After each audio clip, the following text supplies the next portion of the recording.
fog. It hides the northern Pacific coast of Canada for most of the year.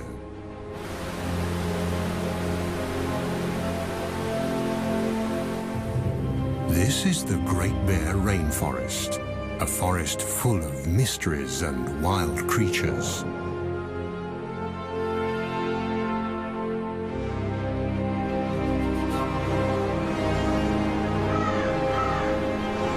And it's one of those wild creatures, the rarest of them all, that we are looking for. Mochkmo, the spirit bear.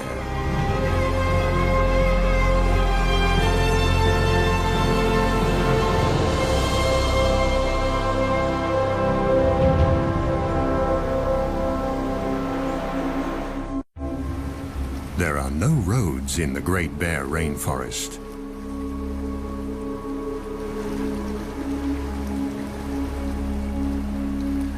This labyrinth of islands is best accessible by boat.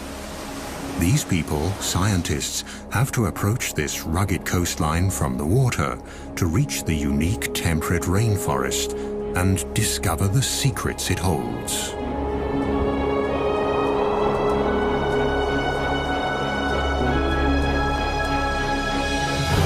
Few regions on our planet produce as much biomass as this rainforest. It's the world's largest and most productive temperate rainforest and thrives along the west coast of Canada, a vast 300-mile-long expanse of fjords and islands along the North Pacific.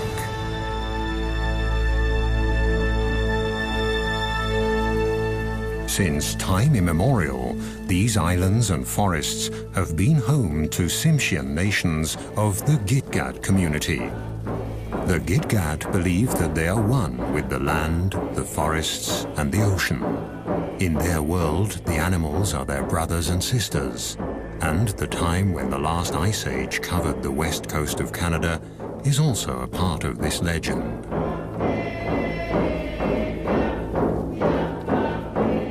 Raven, the creator, wanted to leave a memento of the Ice Age, and so he decided that every 10th bear should have white fur.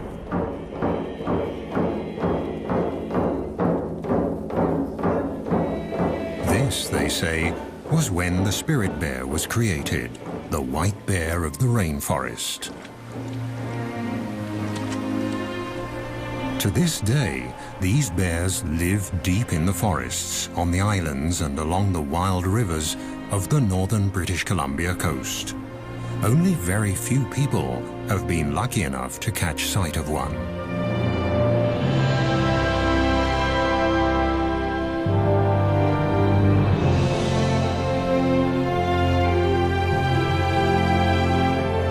Like a gigantic wall of granite, the coast mountains block the clouds that roll in from the Pacific Ocean, causing them to rise up and drop their moisture. This almost incessant precipitation is the motor that drives the rainforest.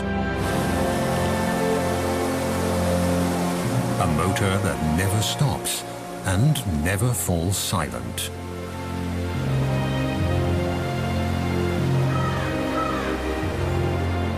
Everything in the rainforest, the rocks, the living and dead trees, are covered with a thick growth of mosses that have an important task.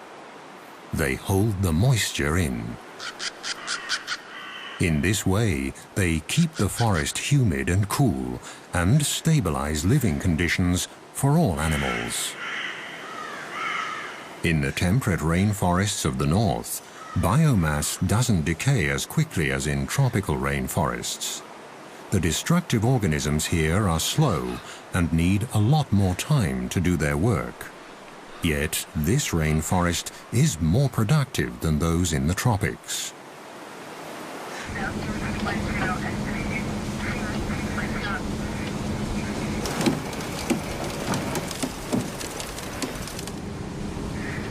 In this remote region, it isn't easy to do research or even travel at all. Very few smaller boats venture this far north along the wild, rainy coast. The only chance to find the bears is when they come down to the streams for the one big event of the year. The arrival of the salmon in late summer. For now, though, all is quiet.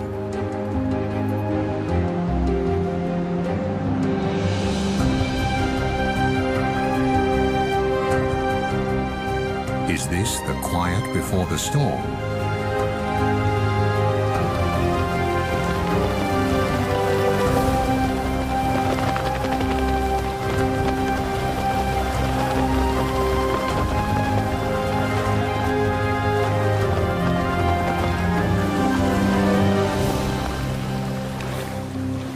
On the outer islands, the group discovers a pack of coastal wolves.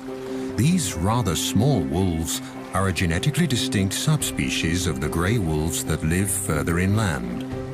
They've been isolated here on the islands since the last ice age, and one aspect of their behavior is unique. They're the only wolves that feed on fish. In fact, they live on fish and beached carcasses of marine mammals.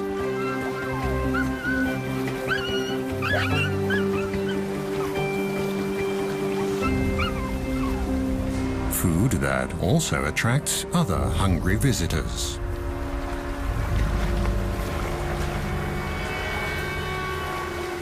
But the pups have nothing to fear from the black bear.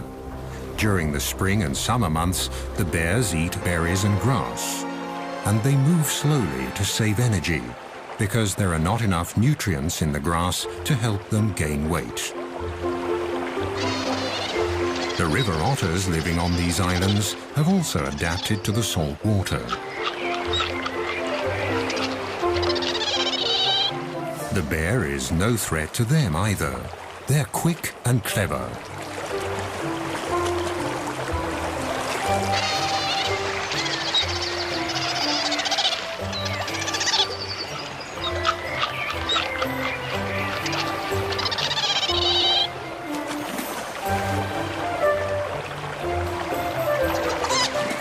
The intertidal zone is their buffet.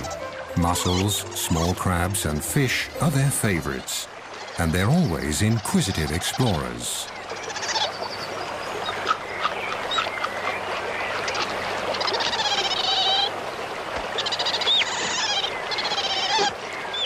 The ravens, the heralds of the rainforest, announce a visitor.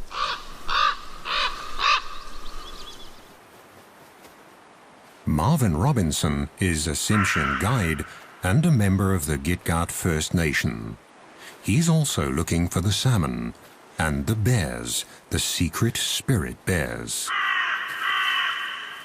This forest means a lot for me. Like about 18 years ago, this is the very spot that I've seen my first spirit bear.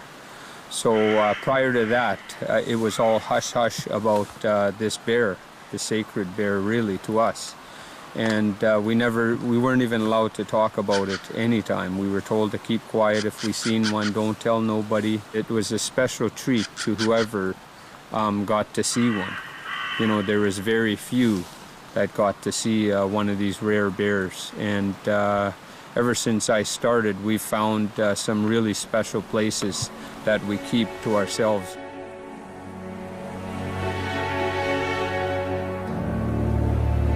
And indeed, the places here are special. On the outer islands, waves and winter storms have created magical beaches. Most of the islands in the Great Bear Rainforest are rocky and precipitous. Wide estuaries and shallow coves are rare. But the steep cliffs also offer food. Here, with a little luck, a visitor could get a first glimpse of the mystic animal the experts are looking for, the famed spirit bear, one of the rarest animals on Earth.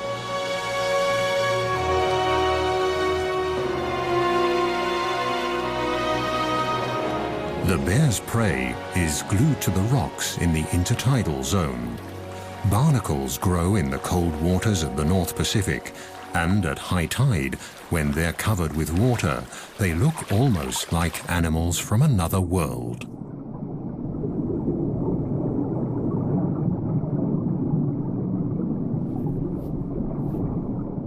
Their feathery arms filter plankton out of the water. It's hard to believe that these little creatures are related to crabs.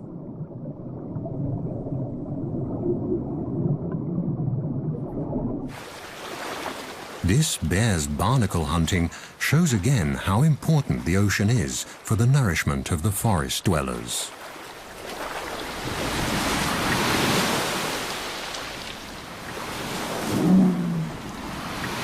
And there's enough nutrition to feed even the largest animals that roam the waters, the whales.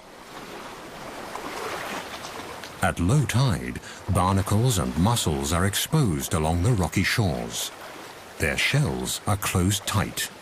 For the spirit bear, detaching them from the rocks is no problem, and the reward is a very tasty snack.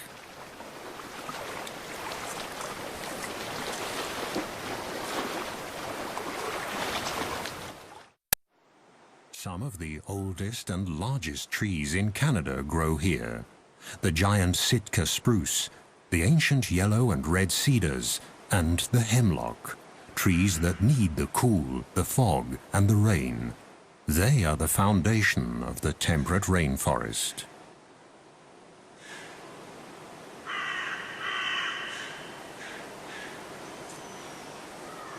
In August, the sweet fragrance of ripening berries wafts through the forest. Bright red huckleberries, elderberries, salal and blueberries, and many others grow in abundance.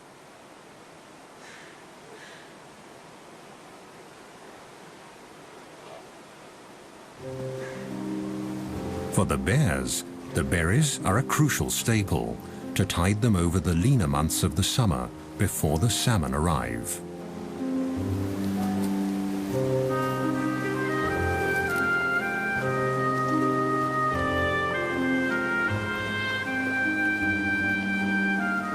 The spirit or Commodie bears are not albinos, but white black bears, a mutation that probably dates back to the last ice age.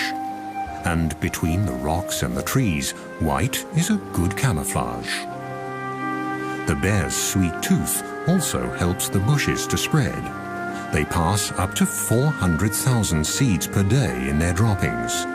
Thus, the plants colonize new territory.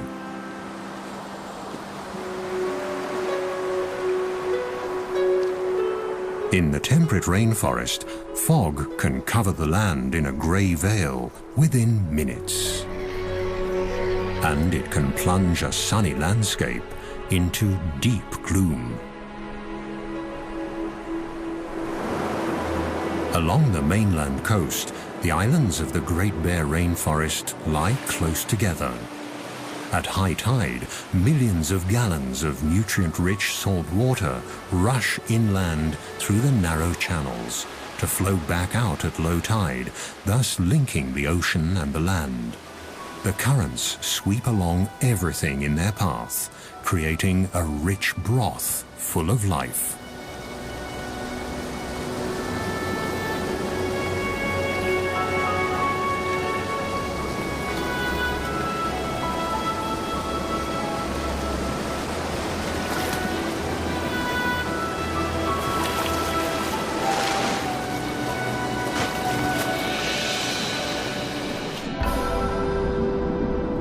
In August, huge schools of young fish migrate into the waters between the islands.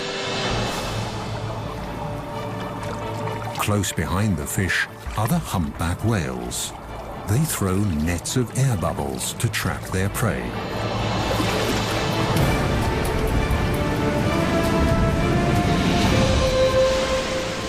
Success. Thousands of fish are caught in their gigantic mouths. Their balleens filter krill and fish out of the water. Again and again, the whales will feed for days. But Mother Nature is prepared and sends a constant stream of fish north along the coast and into the archipelago of the Great Bear Rainforest. They all get their share, large and small, young and old.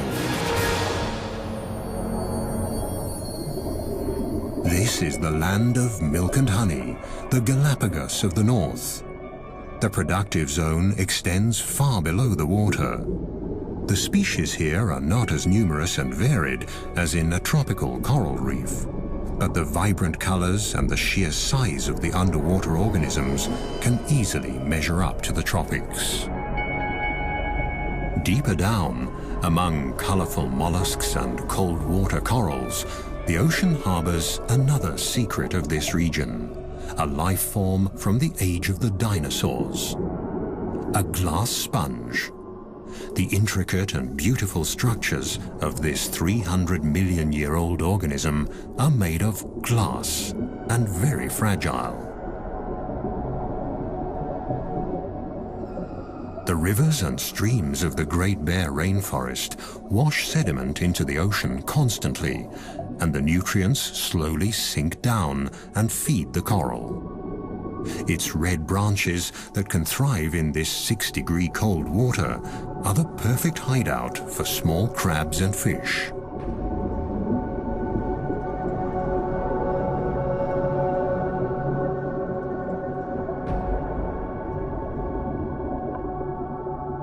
The silica from the rocks provides the building material for the sponges. With a little help in the form of sand and water, they can make glass. There are even whole glass reefs on the continental shelf, about 600 to 1,000 feet below the surface.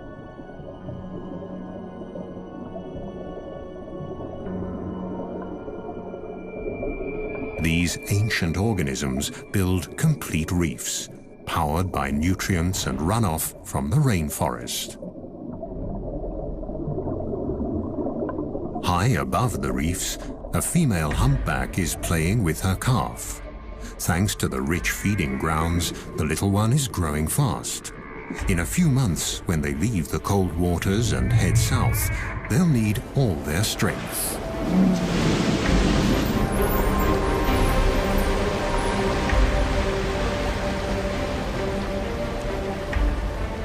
The mother breaches, a behavior that can be seen quite often here. Nevertheless, it's a spectacular show.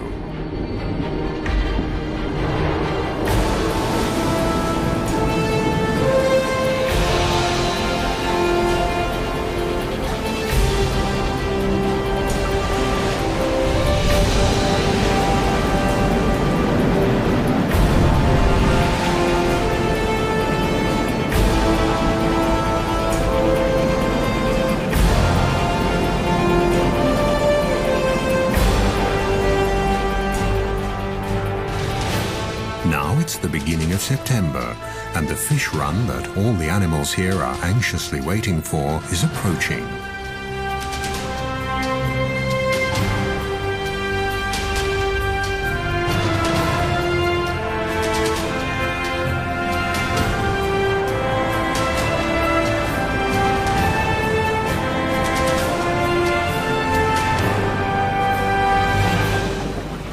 The group steers the boat west to the edge of the open ocean, where a colony of sea lions await the fish on windswept islands at a safe distance from bears and other predators.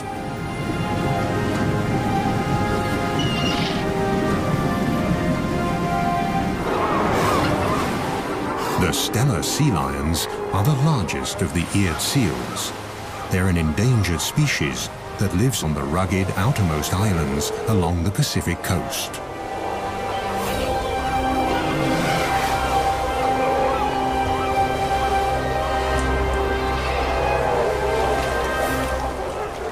The strong, territorial males can grow to a length of more than 10 feet and weigh up to 2,500 pounds.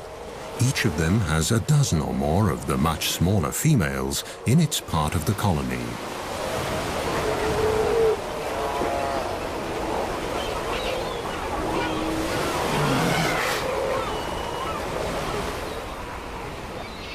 Since the 1970s, their numbers have plummeted, and scientists have yet to find out why.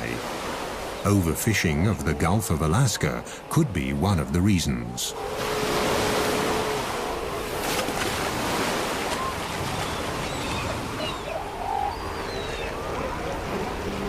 The weather turns. The first heavy rain of approaching autumn triggers the epic fish run. After 2 years in the ocean, the salmon are now returning to their birth streams.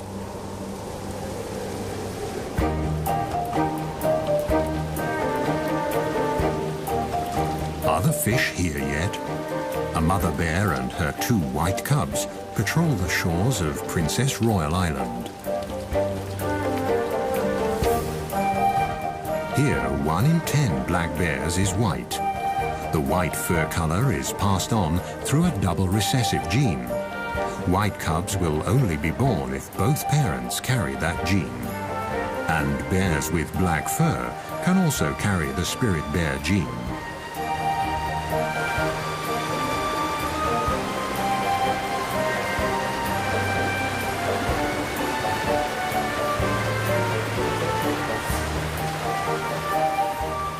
Eagles and river otters are the first to discover the approaching salmon run, which they are awaiting impatiently at the mouth of the river.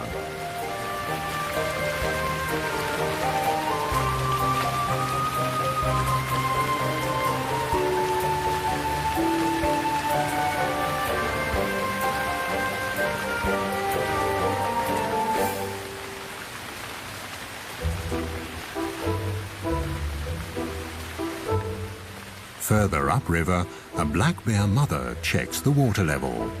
It's still too low for the salmon to come. This little bear will see the salmon run for the first time in his life.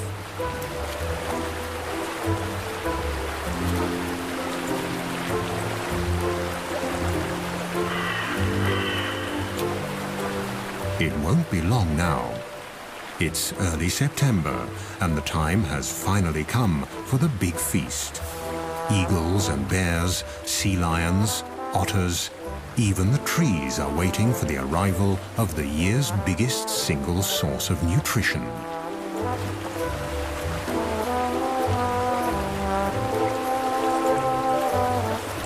And the big feast will also complete the yearly cycle. Shortly afterwards, the bears will start looking for winter dens.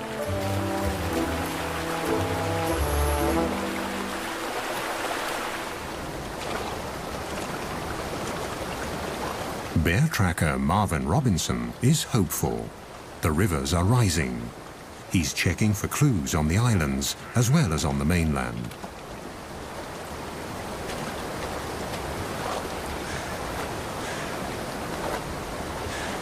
Across the channel from Princess Royal Island, a grizzly mother and her 2-year-old are also checking the waters. Grizzly bears live on the mainland, leaving the islands to the black bears.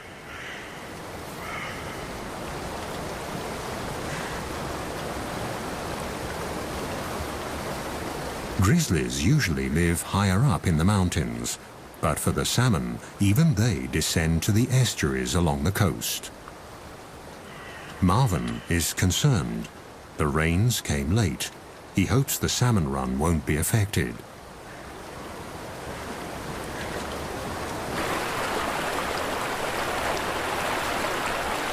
Now, at last, the water levels are rising.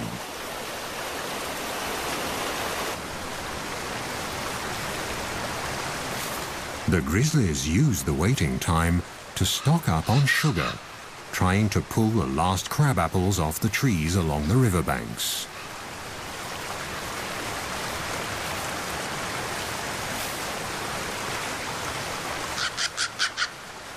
For the mother bear and her young, this will be their last winter together.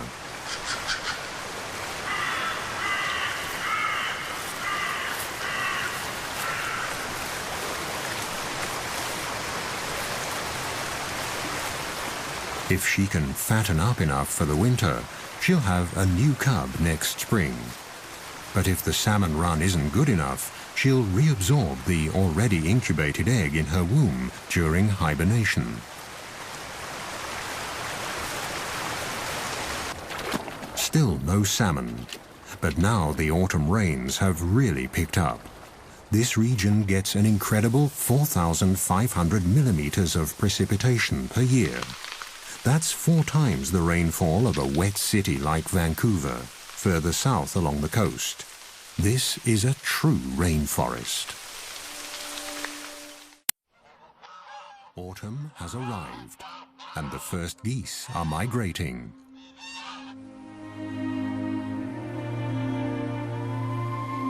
Finally, the water level in the rivers is high enough for the salmon to migrate too. They'll return to the self-same waters where they were born, among the gravel banks upstream. At 12-hour intervals, at high tide, new waves of hundreds of thousands of fish will rise in the river deltas on the coast and make their way up the streams.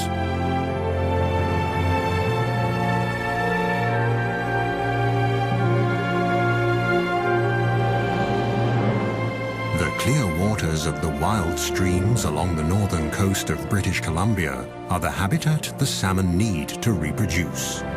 In this fish run, humpback and silver salmon are returning, swimming up the rivers until they taste their birth waters.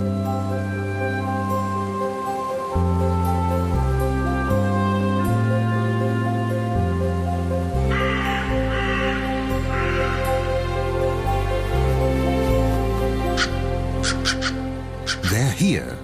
The ravens, the heralds of the forests, spread the news. It takes stamina and blind determination for the fish to get to where they have to go. It's now or never. This is their only chance to reproduce. But the predators are already lining up. From the seagulls to the otters, they all want their share. For the animals of the Great Bear Rainforest, the waiting is finally over. Now it's time for fish and caviar.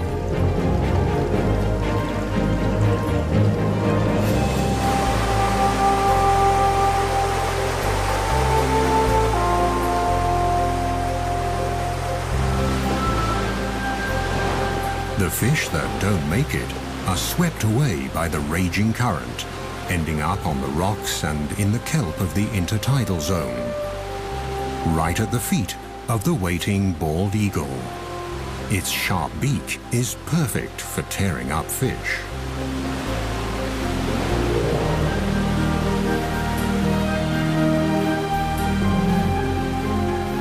The gulls will get their fair share, but here on the Rain Coast, the bald eagle is the true king of the skies. On the verge of extinction only a few decades ago, these magnificent birds have made an amazing comeback.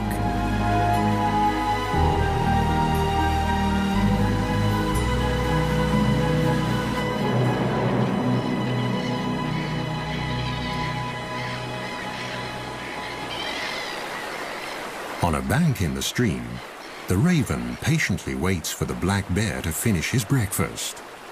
Without the bear, he wouldn't be able to get to the food.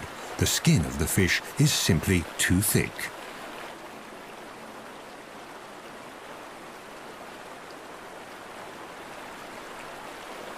Come on, haven't you had enough yet?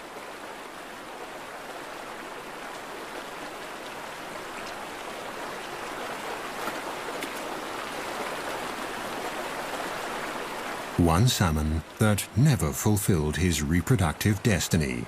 He died on the home straight. The coastal wolves are also joining in the feast. The estuaries are now full of fish.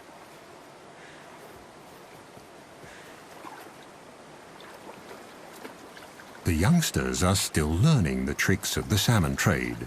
They follow their mother, and she tries to teach them. But for them, catching fish is still a game.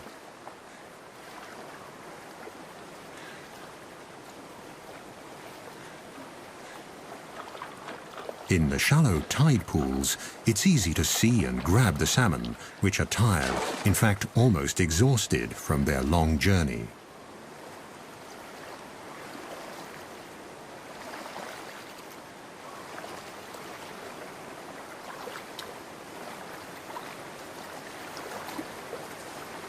The death of this fish seems futile. There are so many of them, easy prey for the hunters. But it's not the individual fate that counts here. With their sheer numbers, the salmon feed the whole ecosystem.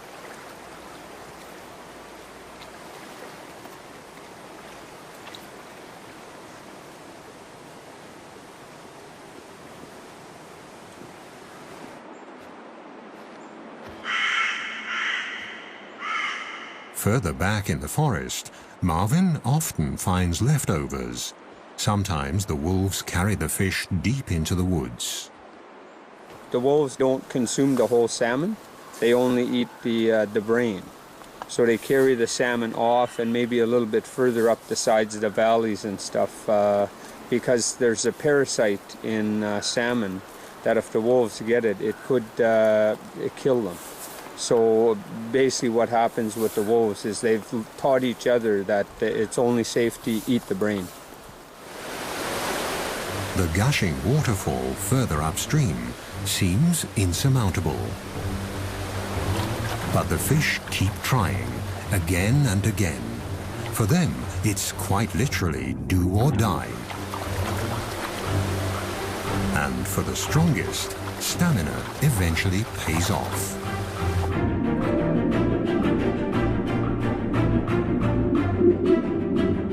This salmon was born here 3 years ago. Now it has returned to its birthplace to spawn, in perfect sync with all the others of its generation.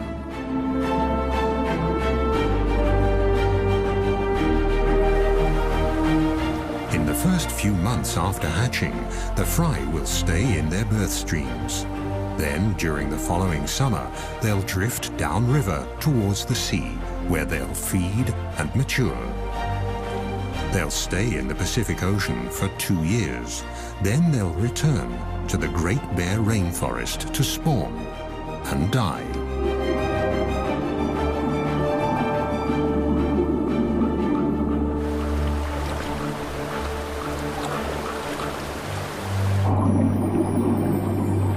In a rush of hormones and wild abandon, the fish become oblivious to their surroundings and their predators.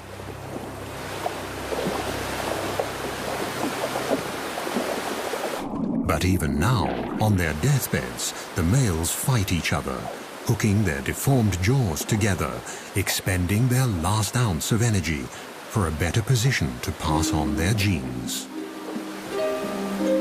The unique cycle of life in the temperate rainforest will be completed once again, as it has been every year since time immemorial.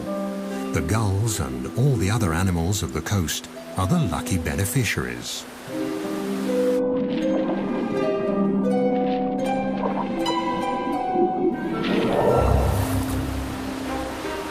Foraging has become an easy task for the bear as well. The fish are in a daze, without much perception of their surroundings. They'll only react when the paw almost touches them, and jump is not an option anyway.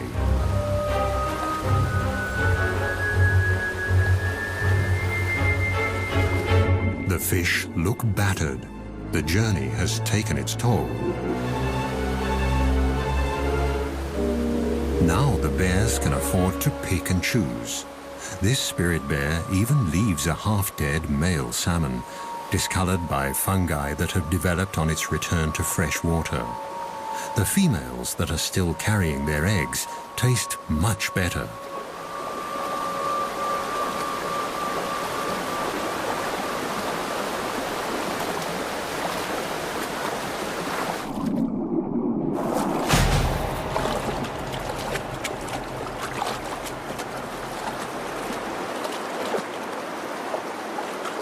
During the 10 days of this salmon run, every bear and every wolf will each carry about 1,600 fish off into the woods.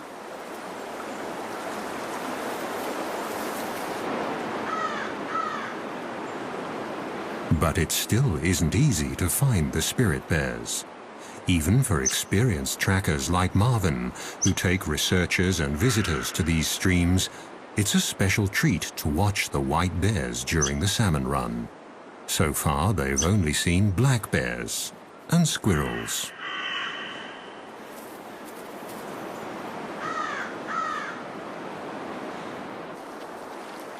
But they can watch various other animals and their behavior during the run. A black mother and her cubs feeding, for example.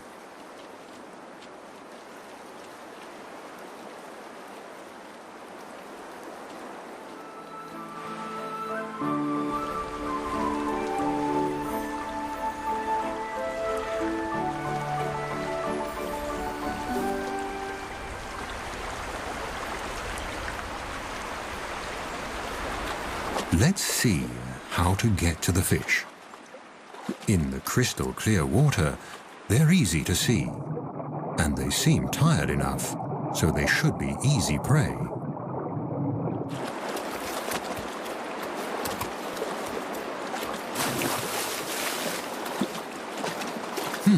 That wasn't too successful. The cub might need to practice a bit to become an expert in salmon hunting. Marvin, the tracker, has been walking the creeks for days now. Then, suddenly, there it is, Mochkmo, the prodigious spirit bear, one of the rarest animals on Earth, and one of Mother Nature's miracles, right in front of his eyes.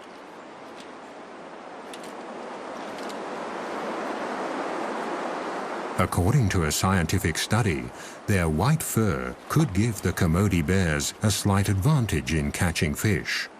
To a salmon, the fur might look similar to a white cloud. A black shape would be more threatening.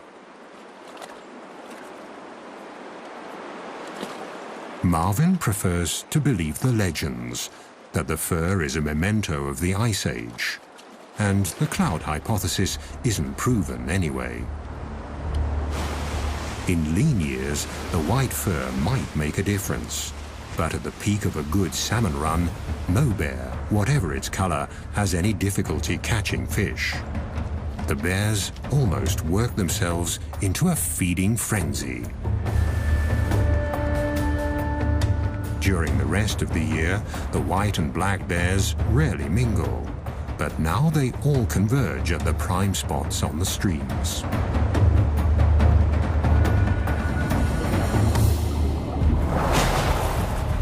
Overall, the black bears seem more aggressive and wilder than their white cousins. But they're also more wary.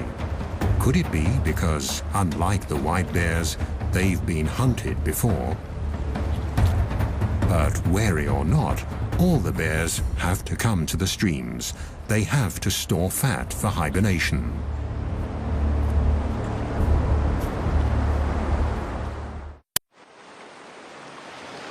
There has been enough fish here for man and beast for thousands of years.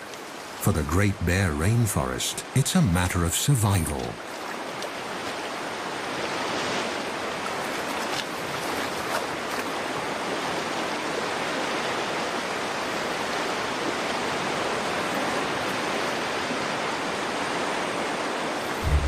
Let's hope for these young bears at their first salmon run that the future will hold the same life for them as the present.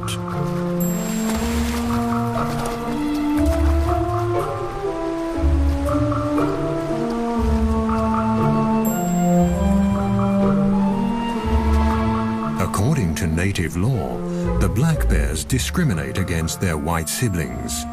When they meet, it's usually the white bear that backs off, even if it's larger.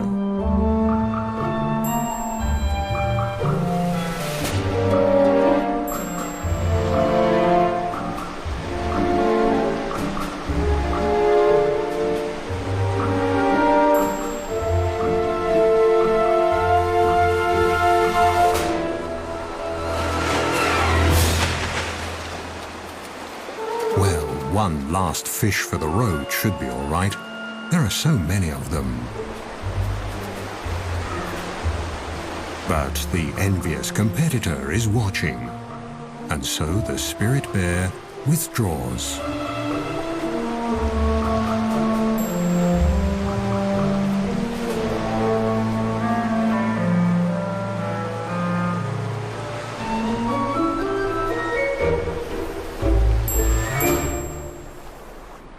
The bears often prefer to eat their fish in the quiet of the forest. They use day beds in hollow tree trunks or small caves under roots where they rest and digest. Maggots, bugs, and many microorganisms help the process of decay and decomposition. Mosses can macerate the organic nitrogen and make it available to the trees. The salmon are actually feeding the rainforest. The thickness of the tree rings alone can show which years were good salmon years.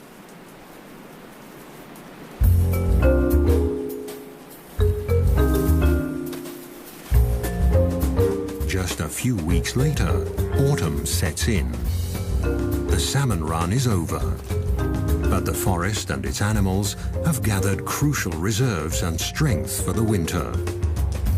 Now it's time for some of the smaller ones to stash away seeds and other winter provisions.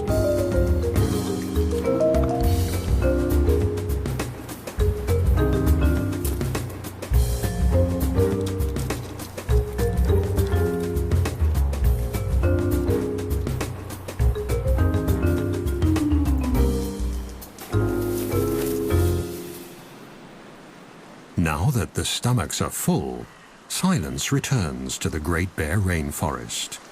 Herons and ravens take care of the leftovers of the feast. The remainder decays in or along the streams and is scavenged by the ever-present ravens. Whatever's left is swept into the ocean and becomes fertilizer, feeding the krill there.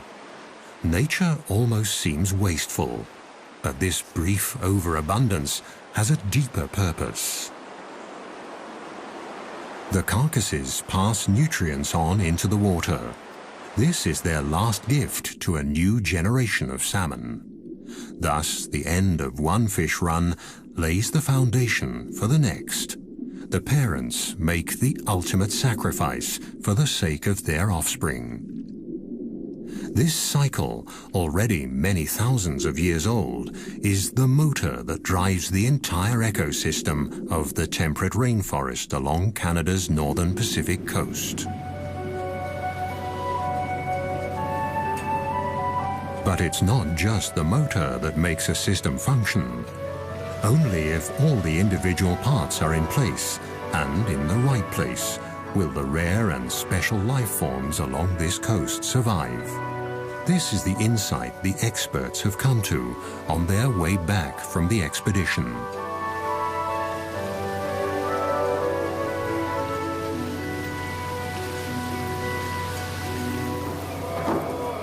It's a lesson the people of the rainforest learned a long time ago.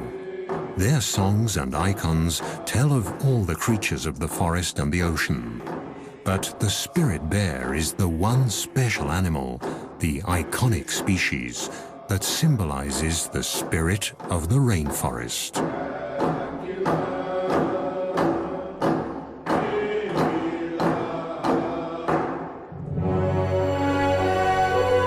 The freshwater streams and the mountains, the forest and the ocean, the winds, the plants and the animals, they all had to play their parts just right so that this temperate rainforest of Canada's northern Pacific coast could develop over thousands of years. It's a system that needs to stay intact, because only then will Mochgmo, the spirit bear, have a home for the future.